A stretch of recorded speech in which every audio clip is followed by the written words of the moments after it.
tax code is written for businesses.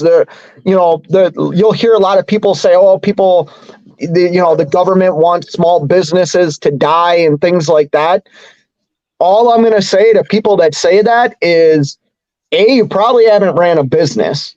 B, why is tax code written to benefit businesses? Like we hear about it all the time. Corporate tax write-offs. We hear about this stuff all the time. Those are things you can take advantage of as a business. Yep. I really never really strolled down the aisle. If I, go ahead, Poet. Fate, if I had known that when I was 21 and got into that Never Never plan, I didn't know my butt from a hole in the ground when it came to business. All I saw was the new shiny fancy truck. I know it wasn't fancy and it wasn't new, but I didn't know jack from doing business. And I'll admit to that. So ever since then, I've been a company driver. And I agree with you. Okay? Yep. There's nothing wrong with being a company driver. No, I was just about to say the same thing. Not everybody is supposed to be that way. But I will say, if it's something that you do aspire to do, I did it, I failed, but eventually I will get back there again because it's something I want to do.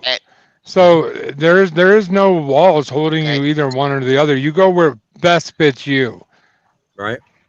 Exactly. And I won't, because at my age, there is no way that I can get another truck, get the financing.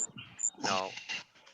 Even though I would love me to have a big, long-hooded, shiny Pete, I'm going to be stuck with internationals. Yep. And not Volvos, Fate. Hey, Poet. Volvos. No. There's some good-looking internationals out there. A company driver for the rest of my career. Hey, Fate, you want to take this one or you want me to? Go ahead. So let me get this straight. You'd like to have a big long-nosed Pete and run a business? Not gonna happen. I drive an international, by the way. Yeah. I was waiting on that. Well, the reason why I asked that question, Poet, is it's about business. It's not about trucking. And a big long-nosed Pete does not make you as much money as a plastic-nosed curb snipper. Sorry, it's just the truth. Yep. In my opinion. You can make it. Oh, God. I love you. A curb sniffer? And welcome to the party, Mr. Grumpy. And neither does a pretty shiny lights everywhere truck either. The best way, in my opinion, to manage your expenses is to buy a newer truck nowadays. Yeah, I know it's expensive. I'm going to hear hate in the comments, all that. But the fuel efficiency will save you 9 ways to Sunday. If you can manage your fuel, you are better off, whether you're just not whether or there's no other way about it. Fuel is so expensive, and it's the single largest expense you have on the market today. Driving a long-nosed Pete might sound great, might look great, but you're paying $5 5 miles a gallon. You're paying for it on the back end, big time. Yep. Well, if you're going to haul stuff with a long-nosed Pete, my suggestion is you better be having some good pay coming out of the mileage, because otherwise you're never going to come out ahead. Or the right type of equipment. There's people in this chat. That drive those style of trucks. I've met a couple of them. They make money. You know what I mean? When it comes down to what style of trucking you are choosing to do, the equipment matters. And true.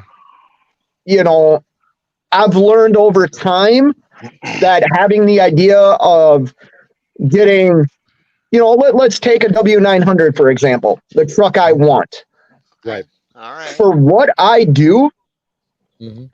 I would be spending anywhere from $12,000 to $15,000 more a year on fuel.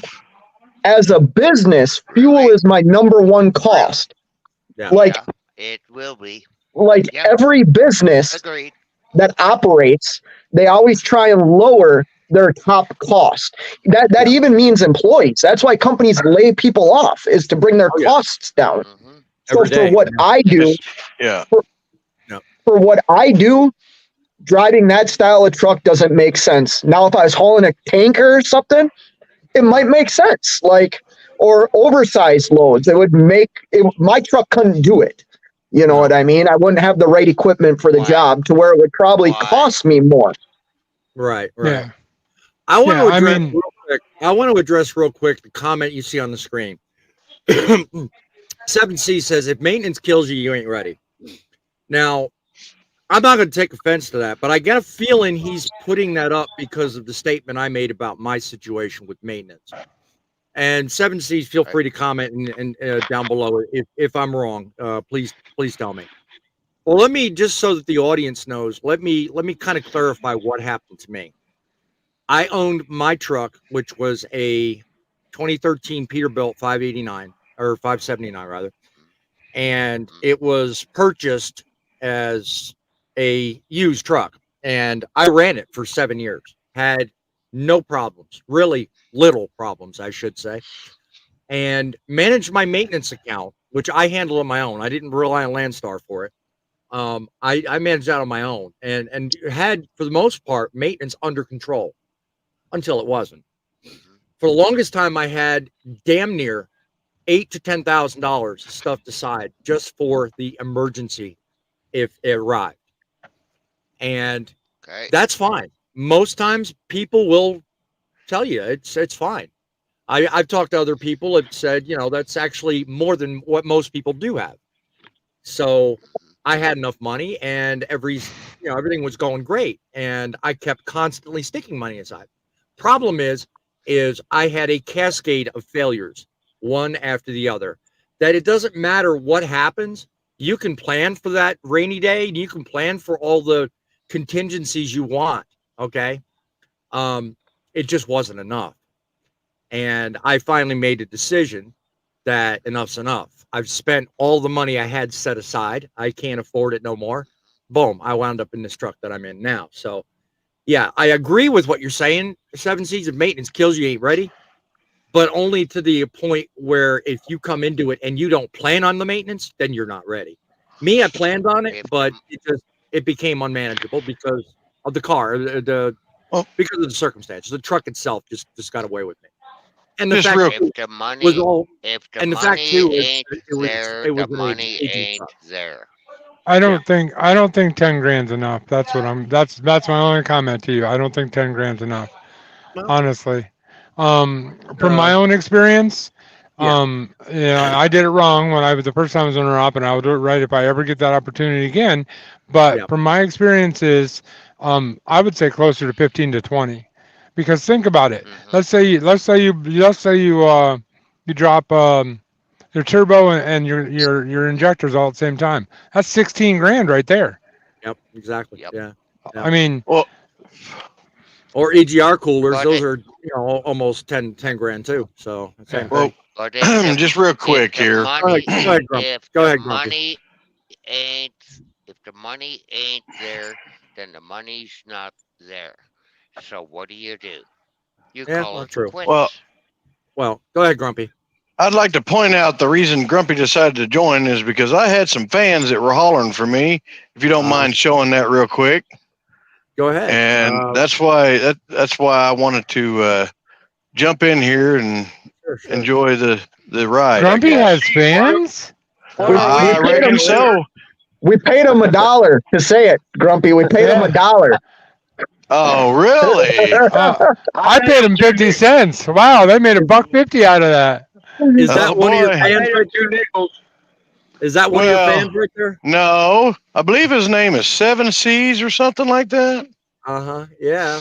We've been talking about 7C. No, it wasn't 7Cs. He's talking was it? about He's talking about trucking is dead. It says we want Grumpy. Yeah, Oh, I saw that earlier. I went way past it's that. it's way up at the I guess top. we're all just Yeah. chicken liver, right? Yeah, I saw that. You're Yeah. on I the can't wrong- help it, guys. I'm the pit Sell bull, out. man. They want the pit bull. Okay, so it's now You- okay. you're- So if- it's now the if you Grumpy want- show. If Oh, no. Might be. Grumpy, You never know. Does he say I'm the pit bull? Oh my if you want Grumpy, you're on the wrong channel. Yeah. We don't Oh, do my shuffles and lose elections. Sorry. Right. Oh. If you're, Oh, there's a burn already. if you're gonna Ah, wait for Grumpy show, you'll be waiting 10 years. hi. Here's one. Here's one for honesty. Comment highlighted down below. Thank you, 7Cs. I'm glad you said that. And So you know can what? I say something? Go right ahead.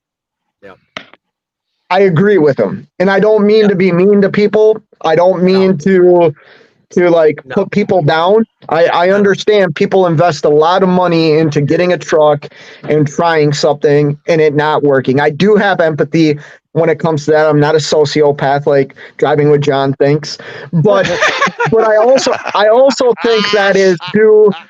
I also think that's due to lack of experience in the industry. I can speak from tax year 2022. I spent $50,000 on maintenance on one truck and had to make a decision.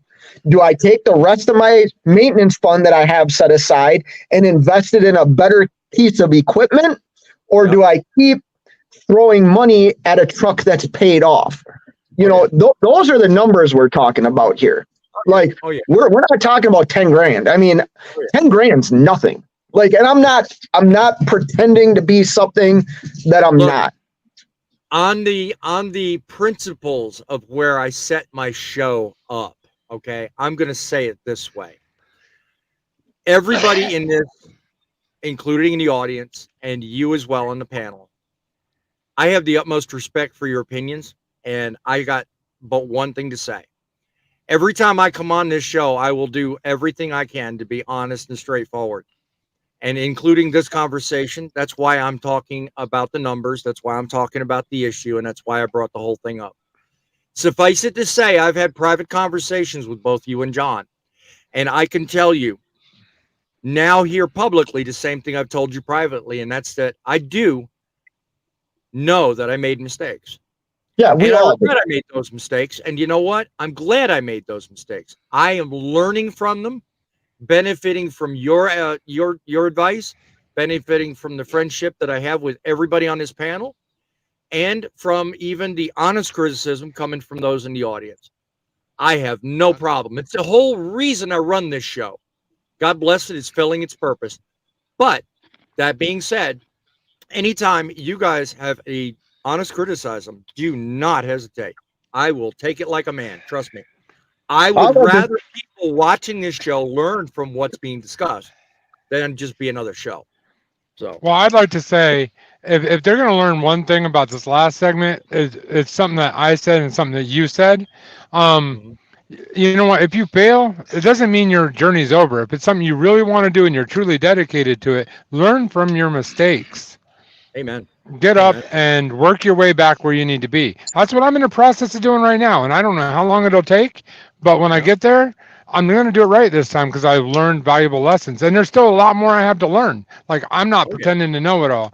But luckily, I got people like Pate and DIY and Boss Man and Grumpy and all these people around me that can help me on the things I don't know. So, Yep. Can I say one thing too, and then we'll continue? Just one Sure. more thing, Boss Man. Is that okay? That's fine. Go ahead. It's along the lines of what you just said about being honest. Mhm. I recommend that if you're thinking about being an owner operator or you are an owner operator right now, like, you have to be honest with yourself. If it's not working, get out while you are ahead. Do not bury yourself. Do not bury your family. Exactly. Get out Exactly. brush off what needs to be brushed off. And if you want to do it again, try it again. And like driving what John said and Bossman has said, learn from your mistakes, or maybe talk to people Sure. that have more success than you. There's nothing wrong with people that are more successful in something you're trying to do. Like, that's a good thing. Surround yourself with those type of people. You know what I mean? Because Amen. you'll grow off of them. That's right. Why? Amen, brother. Why, I'll tell you, And I'm only I a feel like company I'm guy, doing but that. I agree Why? with you. Yeah, I feel like Why I'm do you doing that think- every day. So Why Well, do go ahead. you, why do you Go ahead, Paul. think why do you think I surround myself with Mhm. guys like you, Scott? Because I'm can from only get- northern Minnesota. I'm half Canadian. Hey, Wait. Or Canadian, eh? What are you petting? No. You Me? really want to answer that question? Oh, a cat. Yeah. That thing looked like a mountain lion. What are you talking about? That head on that cat was as big as yours. Yeah. That's right. That's That's a right. I guess they grow them. I guess they're growing big up there in the north. I don't know. I guess so. Well, ask Scott. He'll tell you. There you go. The wife chimes Yeah, up. okay. Fail equals first attempt in learning. I like that. I'm married in. I'm married up. I'm telling you what, she's smart as a whip. Let me tell you what. That is good. Fail is first attempt in learning. I like that. Yes, sir. That's beautiful. Thank you for that contribution, my dear. Thank you, Lord. Thank you, 7C Lorianne. says- That makes Yep. sense. 7C says we all made mistakes. Yes. And that is how you learn. And that is why I bring you this show. Grumpy, what do you got to say? I mean, Well, you've been you know, 4 years. You've been in it. Have you been both an owner operator, or has it been mostly all company drivers? And what would you tell people I looking into it? I haven't been an actual owner operator, but I have done lease purchase, which is very similar. Mhm. And due to the factor of trying to juggle family life and finances, it's not something to do real easy, because you wind up having all this, money going into the company that you're trying to do, which is your truck, your leasing and everything. So you don't have as much take home. Plus you're going to have to take taxes out of that. So it's hard for somebody like myself to do that. Now, I will say, until things get better for me, I'm sticking to just being a company driver. I mean, I make more that way because I'm able to balance out and take care of my family, because the taxes are already taken out and I don't have to worry about no expenses. There you go. Larry, when it comes to real good advice, knowing the discussion has gone the way it has, what would you say if somebody were to ask you today about the pros and cons of company driving? What would you tell them? Do your homework. There you go. Make sure it's something you really want to do. There you go. There you go. And like you guys have all said, it's not for everybody. Very true. Very true. Very And true. be honest with yourself. That's true. I agree with everything he said, and I'd add be honest with yourself. Yep. Yep. That's true. I mean, I think Yeah. I said that first. So- Yeah. Makes sense that John would take it. What? We'll give you that. I'm credit. just a company guy. What do I know? What do I know? All right, John, because you're the company guy, if you were to give yourself advice back when you were 18 about whether or not to get into trucking, what would you tell yourself? Hell yeah. Hell yeah. Hell yeah.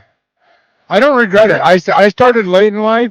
I wasn't sure I wanted to. I always wanted to be a trucker, but I was right on the Are we line. ending And this? I got to a I told crossroads in my life, and I chose to be a truck driver. And I'll tell you what, I haven't looked back. I enjoy driving a truck. I miss my family greatly because I do wish I was home more. But you know what? As men, we have to go out and do what we have to do to make money for our families. So, At the end of the day, it's all about making the right choices. and always remember, Here, and as we can tell here, I think I've made an excellent choice in friends and panelists and bringing you this show. At the end of the day, it's all about making the right choices. We can't do it alone. Don't be afraid to reach out and ask somebody. If they're experienced in the business, if they know more than you, the only question That's a stupid question. Is one that you never ask. So be sure and ask for advice. But above all else, make sure when it's given that you take it. Till next time, remember it's trucks that make the deliveries, but it's you that make the difference. We'll see you on the next front lines, which is coming up tomorrow at 7 p.m. Till then, keep the faith and keep it real and keep it rolling.